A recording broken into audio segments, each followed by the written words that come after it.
And let me just introduce myself. My name is Shanna. I will be your co-facilitator for today's town hall and teach-in. I'm also co-founder of Grow House NYC, which is a Black-led organization whose work sits at the intersections of art and technology, travel and education, entrepreneurship and activism. And why this is important to me, it's because honoring my ancestors is part of my spiritual and political practice, as is reclaiming Black spaces and Black history. Really, one of the core driving values of our coalition is Sankofa. Sankofa is a philosophical principle from the Akan people of Ghana. And the principle basically means that you take an unflinching, clear-eyed look at the past so as not to repeat its mistakes. Normally people will say, go back and fetch it as a quick way of saying all of that, but it's a much deeper principle than just that. It's a much deeper principle than looking backwards, but it also has an eye towards the future. I like to think of it kind of as an Afrofuturist principle, because as you solidify and synthesize the information that you receive and you learn from the past, you can now make informed and educated decisions about what to do in the future. So I'm going to read something that when I first read it, it was extremely disturbing to me. And basically from a 1904 newspaper clipping, it says, dug up a skeleton. School children, it is alleged, carried away teeth as souvenirs. Workmen, while excavating for the new sewer on Church near Bedford Avenue, Flatbush, yesterday afternoon discovered a skeleton. It was that of a very large person and was intact when found, but fell apart while being removed. It was found just as the children were leaving Public School 90 nearby. A crowd of about 500 scholars and several men and women gathered, and considerable excitement prevailed for a time. A number of boys picked up some of the large bones, and one boy, it is said, placed the skull on the head of a stick and paraded around with it. Several of the boys carried away teeth as souvenirs. The skeleton is believed to be that of a Negro, a burial ground for colored people having been located at the spot at one time. To keep it moving, we're going to learn a little bit more about the more distant history. And I'm going to turn it over to Corazon, who is a coalition member. And Corazon, I'll move your slides for you. You just tell me when you want to move. Okay, thank you. I was about to ask. Well, my name is Corazon. I'm 31. I've lived here all my life. I'm saying I'm a photo journalist. I've been taking pictures and documenting what the coalition has been doing to fight the city and development. And I'm here because, as Timothy was saying, that the anger that you just constantly feel, you're like, I guess aware of what's happening. I just didn't take, not doing anything. So that's why I'm here. Just really happy. Corazon, just wanted to let you know your sound is also a little muffled. Oh, so is this better? Yes, much better. Okay. Could you hear what I was saying before, though? A little bit of it. Yeah. Oh, okay. I was just saying that the anger that Timothy was saying that you feel from just being aware that I couldn't take it anymore, and it was just building, and so all this just seemed to come together at the right time for me to put this energy towards doing something. So that's why I'm here. Thank you. So you get so the land was originally inhabited by the Canarsie and Munsee Lenape indigenous groups who called it Lenape Land. Their homeland had ranged from Western Connecticut down to Delaware, and currently they are in Oklahoma, Wisconsin, and Ontario because they had been removed under the Indian Removal Act. The history of the site, right? So as we learned, the Dutch started coming around the early 1600s. Part of their intention was to drive the Lenape from the land and as well set up a whole slew of colonies on this side of the world. They wanted to monopolize trade. There was such a land grab and scramble for all of these quote unquote new worlds. Spain was involved, France was involved, Portugal was involved, and so the Dutch wanted to get their feet involved as well. The first enslaved Africans arrived around 1660. And by the time 1800 hit, between 70 and 80% of all Flatbush families had an enslaved person. Johannes Lot, who is the original owner of the Hendrik I. Lot House, owned 16 enslaved people in his household. And while that may not seem like a lot, in the North, the way that slavery worked, it was a little more intimate, if you want to even call it that. Most slaveholders held maybe 1 to 7 enslaved people. And so that meant that there was literally no privacy as an enslaved person.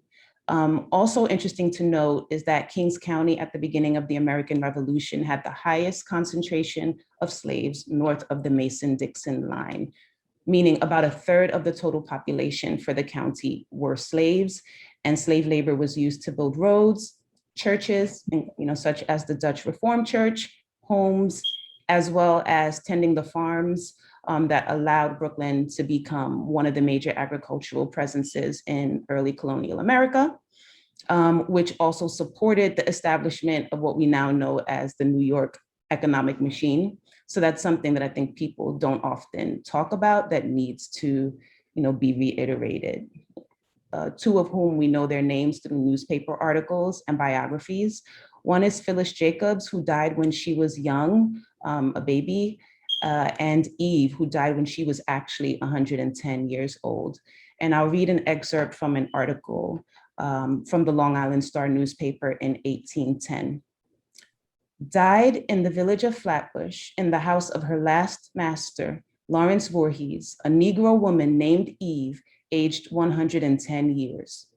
She was born in the beginning of the last century, meaning 1700, and for more than 80 years lived under the roof of her third master, Lawrence Ditmas.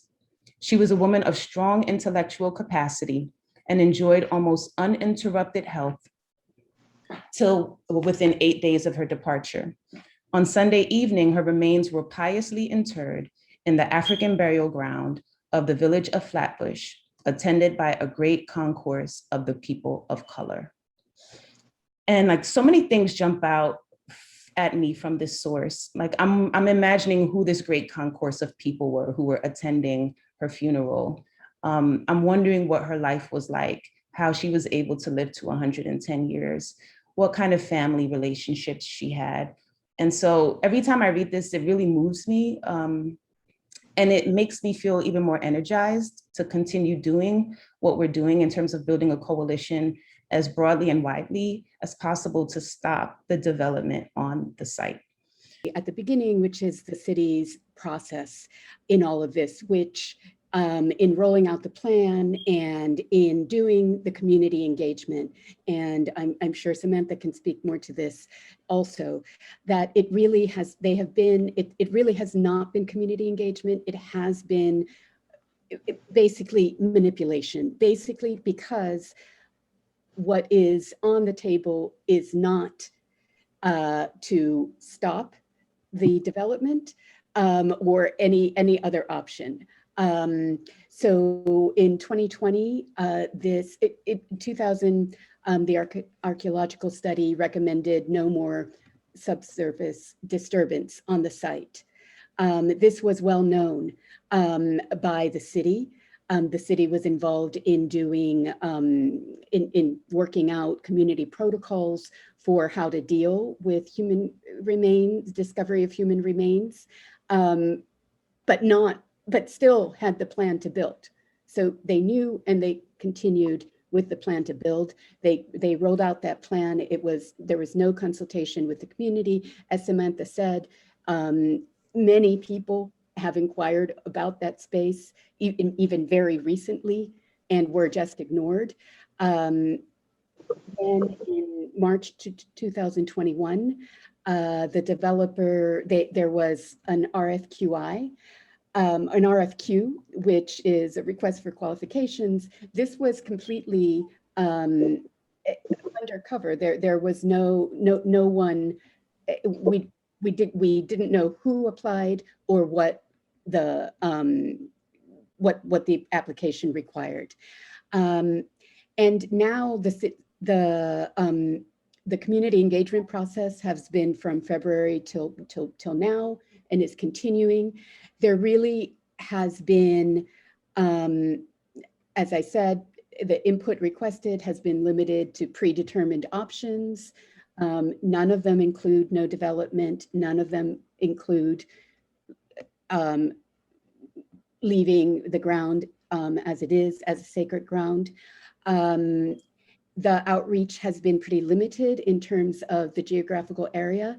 There were 69 people signed up for this event that we organized in a very little amount of time. The city had that or fewer at all their community workshops. And that is standing in as community engagement. That is not community engagement. There could have been a lot more on the ground outreach, and there was not. And also with the work that different groups have been doing at the lot, putting up banners and so on, these were ripped down.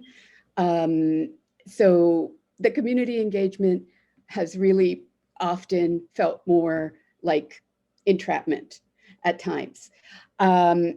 This is the timeline that they have on their website, and you can see there's a long way to go. There are various points where maybe there could be a way of stopping them, and we're at one of them before the RFP comes out. So basically, our demands are to stop and to start a real community engagement.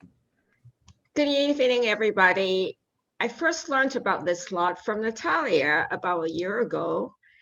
And because she knew that I'm very much about honoring and liberating land. And so I did the research, and interestingly, a lot of all of the efforts that Samantha talked about, that various people have since talked about, were really not discoverable. It's rather invisible in the public narrative. And I think that's all the more important now that we focus on the hidden history of this land, the role, the stewards that were the past stewards, the indigenous and the Black folks that worked on this land, so that we can all work to heal and restore human relationship with nature on this land. The other things that we've been doing every Saturday, cleanup days from 12 to 2 at the site, just trying to drive awareness. And as we're out there doing these things, local people in the community are like, what's going on? What is this? They don't even know that this is a burial ground, which shows how effective or not community engagement done by the city has been if people who walk by there every day don't know it's a burial ground. Another thing that we're doing is we're taking part in the Global Fence Weaving Project, which is a collaboration between Brooklyn High Art Machine and A Blade of Grass. We're weaving an excerpt of Assata Shakur's poem, The Leftovers, What Is Left. And as we're doing that, once again, people are stopping us and like, what's going on? So it's a way of engaging the community in conversation and also drawing attention to the site. Generally, what's on the fences are posters for events and concerts. And so we're trying to disrupt that message and let folks know what's actually there. Another thing, last week or the week before, we did our first Black History walking tour of the area. We told the stories of indigenous people, of enslaved Africans like Eve, some of the first African people to set foot on this side of the world who may not have been enslaved. And we really wanted to center those voices so that people can see the relevance of the site to them now. A couple of people from the Congo ended up in this area, and Haitians have a strong connection to the Congo ancestrally. And so we wanted to try to connect African diasporic communities with the site and not just make it a thing about African Americans. We wanted to bring a sense of solidarity to the site. Yes, I would love to know from folks what is one shareable piece of information that you learned tonight, and who will you share it with? We don't have to. Well, it's kind of late. And so what I wanted to do was just close with one more moment of silence. Oh, corazón. Yeah, it's just that there's so much that I learned that I was trying to think, what could I pick out that stood out? And just that there's a lot that I need to learn, that we all are wanting to learn, and that we want to get the information out to everybody. And so who will I share it with? Everybody that I meet. I'm always finding a way to bring it up. You like to save plants, there's this happening. You want to fight the city because you don't want people to keep development like in neighborhoods and stuff. So just that's what I've been doing. So everybody.